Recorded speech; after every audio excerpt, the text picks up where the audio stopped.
जय गुरुदेव दत्त। नमो नारसिंहाय नमः। ओम प्रणो देवी सरस्वती वाजेभिर्वाजिनीवतिथि नाम वित्र्यवतु सरस्वत्यै नमः। ओम गणानां त्वा गणपतिं हवामहे कविं कवीनामुपमश्रवस्तमं ज्येष्ठराजं ब्रह्मणां ब्रह्मणस्पत आनशृण्वन्नोतिभिश्चेदसादरं श्रीमहागणाधिपतये नमः। सर्वविघ्नान्निवारय सर्वसौख्यं प्रसादय वागीश्वर्ये नमः। दत्तात्रेयाय नमः। गुरुपादिकेभ्यो नमो नमः। दक्षिणामूर्ते नमः। హైగ్రీవాయ నమః। గురుపాదికేభ్యో నమః। మనం ఇప్పుడు తెలుసుకోబోతున్న విషయము, మనం చెప్పే మాట ప్రతిదీ మనం చెప్తాం అనుకుంటాం, కానీ ఆ సరస్వతీదేవి చెప్పేస్తుంటుంది. మన నోట్లో చెప్పేదంతా ఆమె మనం చెప్పేది లేదు. మనకి అనేక రహస్యాలను కూడా అమ్మవారి నోటి ద్వారా బయటకు వచ్చేసి అందరికీ ప్రజలందరూ తెలియాలని అమ్మవారు చెప్పేస్తుంటుంది. అనేక రహస్యాలు ఉంటాయి. వేదం కూడా చెప్తుంటుంది. త్రీన్ గిరిరూపాన్ విజ్ఞాతాని వదర్శయాంతకారాదేశాకం హైకేకస్మాన్ ముష్టినాథదే భరద్వాజేత్రయామింద్రియా వేదావాజేతే అనంతావే వేదా అని వేదం చెప్తుంది. ఏమనంటే మనం భరద్వాజు నేర్చుకున్నది చాలా తక్కువ వేదాలు. అప్పుడు కూడా మహాపర్వతాల్లో 3 పర్వతాల్లో 3 గుప్పిళ్ళు నేర్చుకున్నాం మనం. అనేక విద్యలు ఉన్నాయి. మనకు తెలియని రహస్యాలు అనేక రహస్యాలు ఉన్నాయి. అనేక విద్యలు ఉన్నాయని లెక్క. అయితే మనం దాంట్లో తెలిసిన వాటిలో జ్యోతిష్యంలో చాలా మనం నేర్చుకున్నది భగవంతుడు ఇచ్చిన ప్రసాదం 4 వేదాలు 7 శాస్త్రాలు 6 శాస్త్రాలు 4 వేదాలు నేర్చు. ఇంకో 5వ వేదం కూడా నడుస్తుంది. అనేక రహస్యాలు ఉంటుంటాయి. అన్నీ కూడా మనం తెలుసుకుంటూ ఉండాలి. కానీ మనం చెప్పే మాటల ద్వారా కొన్ని మీకు అవగాహన అవుతుంటాయి. తద్వారా మీరు కూడా ఇంకా అనేక రహస్యాలు తెలుసుకొని ప్రపంచాన్ని అందేట్టుగా చేయండి అందరూ కూడా. ఎందువల్ల అంటే ఇది ప్రపంచంలో ఇప్పుడు టెక్నాలజీ పెరిగింది. రాహు ప్రభావం వల్ల అందరూ టెక్నాలజీ పెరిగింది కనుక అందరూ కూడా మంచి విషయాలు అందరికీ ప్రపంచాన్ని తెలిసేట్టుగా చెప్పడం మన బాధ్యత. ఇప్పుడు మనం చెప్పబోయే విషయం ఏంటంటే కర్కాటకం గురించి తెలుసుకుందాం. అసలు కర్కాటకం అంటే ఏంటి, దాంట్లో ఏముంటుంది అంటే కర్కాటకం ఎండ్రకాయ అంటాం. అసలు కర్కాటక లక్షణం ఏంటంటే చంచల స్వభావం గలది, ఒక నీరున్న లక్షణం గలది అని లెక్క. అంటే కర్కాటకం ఎక్కడ ఉంటుంది, ఎండ్రకాయ ఎక్కడ నీళ్ళలో ఉంటుంది, నీళ్ళ దగ్గరగా ఉంటుంది. అంటే నీళ్ళ ప్లేస్లో ఉంటేనే నివసిస్తుంది ఎక్కువ. అయితే మన జీవన శైలిలో ఈ కర్కాటకం చాలా అద్భుతమైనది, చాలా ప్రధానమైనది కూడా. అసలు మన మనస్సు. ఇప్పుడు మన వాహనం నడపాలంటే మన మనస్సు అక్కడ బండి మీద కంట్రోల్ ఉంటే కదా నడిపేది. ఆ మనస్సు నియంత్రించింది అన్నమాట. వాడు సరిగ్గా లేనివాడు బండి సరిగ్గా అక్కడ నడపలేడు, కింద పడిపోతాడు. అంటే కర్కాటకము జీవన ప్రయాణంలో ప్రతి వ్యక్తికి మనస్సు, అంటే ఆ మనస్సు లేనివాడు ఎవడు ఉంటాడు. మన మనసు ద్వారా అనేక ఆలోచనలు చేస్తుంటాం. ఈ కర్కాటకం అనేది మనస్సు. ఈ మనస్సు అనేది తల్లి. ఒక తల్లి ఎలా అయితే పిల్లల్ని ఎలా రక్షిస్తుందో, ఈ కర్కాటకము ప్రతి వ్యక్తిని అలా కాపాడుతుంటుంది. తన ఆలోచన ద్వారా, తన ప్రణాళిక ద్వారా ప్రతి వ్యక్తిని అలా రక్షణగా చేసుకుంటూ ఉంటుందట. అందుకని కర్కాటకం అన్నారు. కర్కాటకం అంటే మహామాతృస్థానం, అంటే గొప్ప తల్లి స్థానం అని లెక్క. ఈ కర్కాటకం ఉన్న వ్యక్తి మహామేధావులు. అంటే సంసారాన్ని కానీ దేనిని సరే ఒక రక్షణగా చేసుకుంటారు అన్నమాట. ఒక జీవనాన్ని ఎప్పుడు కూడా రక్షించుకోవాలని కుతూహలంతో ఉంటారు వీళ్ళు. అందుకని ఎక్కువ శ్రమ పడుతుంటారు అన్నమాట. వీళ్ళు భార్య కోసం కానీ పిల్లల కోసం కానీ ఎక్కువ శ్రమిస్తుంటారు అన్నమాట. ఎందుకు వీళ్ళందరినీ కాపాడుకోవాలి, జీవనం అంటే అద్భుతంగా ఉండాలి అని ప్రణాళిక చేస్తుంటారు. వీళ్ళ మనస్సు కూడా చాలా సున్నితంగా ఉంటుంది. అంటే గాజు ముక్కలా ఉంటుంది. కింద పడితే గాజు బయలుపోయినట్టు మనం ఒక మాట అంటే వాళ్ళ మనస్సు చాలా ఒక్కసారి హట్ అయిపోతారు అనమాట.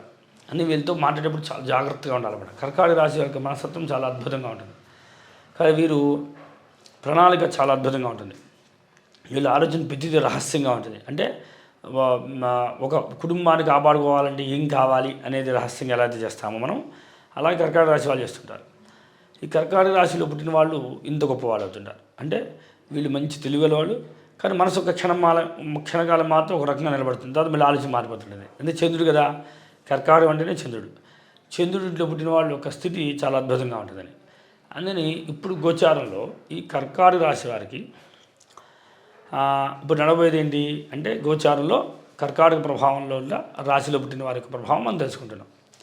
కర్కాటకలో పుట్టిన వారికి ఇప్పుడు జాతకరీత్యా అష్టమ శని నడుస్తున్నాడు.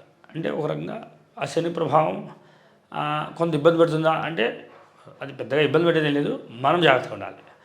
అందుకని ఏం చేయాలి, ముందుగానే శని శ్లోకం చదవడం కానీ, శనికి ఆరాధించడం కానీ, నువ్వులు దానం చేయడం కానీ, లేదా వంట నూనె దానం చేయడం కానీ, లేదా శనికి అభిషేకం చేయడం కానీ చేస్తూ ఏదో ఒకటి మన తోచిన సహాయం పని చేస్తుంటే శనీశ్వరుడు శాంతించి మీకు ప్రశాంతంగా ఇస్తాడు. లేదా ఏం చేస్తాడు, శని అనేక రకమైన ఆలోచన మీ మనసు పోవడం వల్ల టెన్షన్ పడుతూ ఉంటారట. అష్టమ శని ప్రభావం కొంత ఇబ్బంది పెడుతుంది అంటున్నాం, కానీ అదేమి పెద్ద తీవ్రత కాదు. కాకపోతే జాగ్రత్తగా ఉండడం ప్రయత్నం చేయడం మంచిది. అలానే భాగ్యంలో రాహు ఉన్నాడు అంటే వీరి సంపాదన చాలా వెరైటీగా సంపాదిస్తారు. అందరూ కూడా ధర్మంగా సంపాదిస్తారు, కానీ వీరు ధర్మంలో కూడా వీళ్ళు షార్ట్కట్ ఎంచుకుంటారు అనమాట. అంటే వీరు అది ఒక పూజా వస్తువులు అమ్మాలి, అది 10 రూపాయలకు అమ్మాల్సిన వస్తువులు వీళ్ళు 50 రూపాయలకి 100 రూపాయలు అమ్ముతున్నారు అనేది దీన్ని టెక్నికల్గా వాడుకుంటారు అనమాట. అంటే వ్యవస్థని వీళ్ళు దేవుణ్ణి కూడా వీళ్ళు ఒక బొమ్మ పెట్టి విగ్రహం పెట్టి డబ్బులు వసూలు చేసేట్టు చేస్తారనమాట. అవసరమైతే వీళ్ళ వ్యాపారం చాలా అద్భుతంగా ఉంటుంది అనమాట. అంటే దేవుడి హుండీ దగ్గర డబ్బులు స్కానర్ పెడితే ఆ స్కానర్ కూడా వీళ్ళకి కబ్జా చేయగలుగుతారు. వీళ్ళకి అంత లక్షణాలను రాహు ప్రభావం ఇప్పుడు భాగ్యంలో సంచరిస్తున్నాడు. ఈ భాగ్యంలో సంచరించేటువంటి రాహువు చాలా టెక్నికల్గా చాలా మైండ్ చాలా ఆలోచిస్తారు. వీళ్ళు చేసే ప్రణాళిక చాలా భయంకరంగా ఉంటాయి అన్నమాట. అంటే ఎదుటి వ్యక్తి తెలియకుండా స్కాన్ చేసేస్తారు, ఎదురు వ్యక్తి తెలియకుండా మోసం చేయగలుగుతారు. వీళ్ళకి ఉన్న ఆలోచనలు చాలా అద్భుతంగా ఉంటాయి. అంటే వీళ్ళు ఎలాంటి దాన్నైనా వీళ్ళు మోసం చేయగలరని ఒక ఆలోచన ఈ ఇప్పుడు నడుస్తున్న సిచ్యువేషన్ రాహు భాగ్యంలో ఉండటం వల్ల. కాకపోతే ఈ అందరికీ కర్కాటకంలో పుట్టిన అందరికీ ఇలా ఉంటుందని కాదు. ఈ రాహు ప్రభావం ఈ నెలలో ఈ సంవత్సరం వరకు కూడా ఈ రాహు ఇక్కడ సంచరిస్తాడు కనుక వీళ్ళ ఆలోచనలు ఇంత విచిత్రంగా ఉంటాయని వాళ్ళు చేసే ప్రతి పనిలోనూ కొంచెం వెరైటీగా చేస్తుంటారు అనమాట. అందరు కామన్గా చేస్తే వీళ్ళు కొంచెం పనిని తెలివిగా చేసే విధానంగా ప్రయోగం చేస్తుంటారు. అంటే మనం కష్టపడి పని చేయాలనుకుంటే వీళ్ళు కష్టపడకుండా ఎలా పని చేయాలో ఆలోచిస్తుంటారు. వీళ్ళకి తెలివి అంత అద్భుతంగా ఉంటుంది. అయితే వీళ్ళకు దశమస్థితిలో గురుడు ఉండటం వల్ల వీళ్ళు ప్రతి పనిని కూడా చాలా కంట్రోల్గా చేస్తుంటారు. అన్నీ వాళ్ళ కంట్రోల్లో ఉంటూ చేస్తుంటారు అన్నమాట. అది కూడా బాగుంటుంది. పొలం దున్నేవాళ్ళు, ఉద్యోగం చేసేవాళ్ళు, వ్యాపారం చేసేవాళ్ళకి, అలానే బట్టల వ్యాపారస్తులకి, అలానే వీరు చేసేటువంటి వ్యాపారం ఎక్కువ కూడా కళల ఆధారంగా ఉంటుంది అన్నమాట. ఎందుకంటే కళల ఆధారంగా ఉంటుంది. వాళ్ళు చేసే ప్రతి పని ఒక అందరికీ ఆకర్షణీయంగా కనబడాలని చేద్దామని ఆలోచనతో చేస్తుంటారు. కనుక వీళ్ళ జీవనశైలి చాలా అద్భుతంగా ఉంటుంది. వీళ్ళు బాగుంటుంది వీళ్ళ ప్రణాళిక. అలానే బట్టలు వేసేవాళ్ళు బాగుంటుంది, బొమ్మలు వేసేవాళ్ళు కూడా ఈ రాశి వారికి బాగుంటుంది. ఎక్కువ సముద్రంలో దగ్గరగా ఉండాలి, నది దగ్గరగా ఉండాలి, స్వేచ్ఛగా ఉండాలి, ఎవరి దగ్గర ఇరుక్కుపోవాలి ఆలోచన వీళ్ళకి ఉండదన్నమాట. ఎప్పుడు కూడా చాలా ఫ్రీడమ్గా ఉండాలని ఆలోచిస్తుంటారు అన్నమాట. అది ఒకళ్ళ బంధంలో ఉండాలి, ఇరుక్కుపోవాలి ఆలోచన వీళ్ళు పొందరు. అందుకని చాలామంది కర్కాటక రాశి వాళ్ళు కానీ కర్కాటక లగ్నం వాళ్ళు కానీ ఎక్కువ వివాహాలు చేసుకుంటూ ఉంటారు అన్నమాట. అంటే వివాహాలకు ఇష్టపడరు ఎక్కువ. నాకు సంసారం కూడా వద్దు అన్న ఆలోచనతో వీళ్ళు జీవితం నడిపిస్తుంటారు అన్నమాట. వీళ్ళు కర్కాటక రాశిలో పుట్టిన వాళ్ళ కుటుంబం కూడా చాలా పెద్దరికంగా ఉంటారు. వాళ్ళ హోదా చాలా అద్భుతంగా ఉంటుంది. వాళ్ళు పెద్దవాళ్ళే ఉంటారు, వాళ్ళు ఉన్నత స్థితిలో ఉన్న వాళ్ళే ఉంటారు.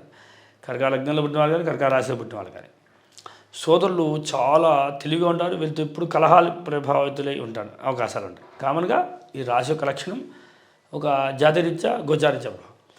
అయితే గోచారీత్యా వీళ్ళకి రిమార్కులు కూడా తెలుసుకుందాం. గోచారీత్యా కర్కాటక రాశి వారికి అష్టమ శని ప్రభావం వల్ల టెన్షన్ ఎక్కువగా ఉంటుంది.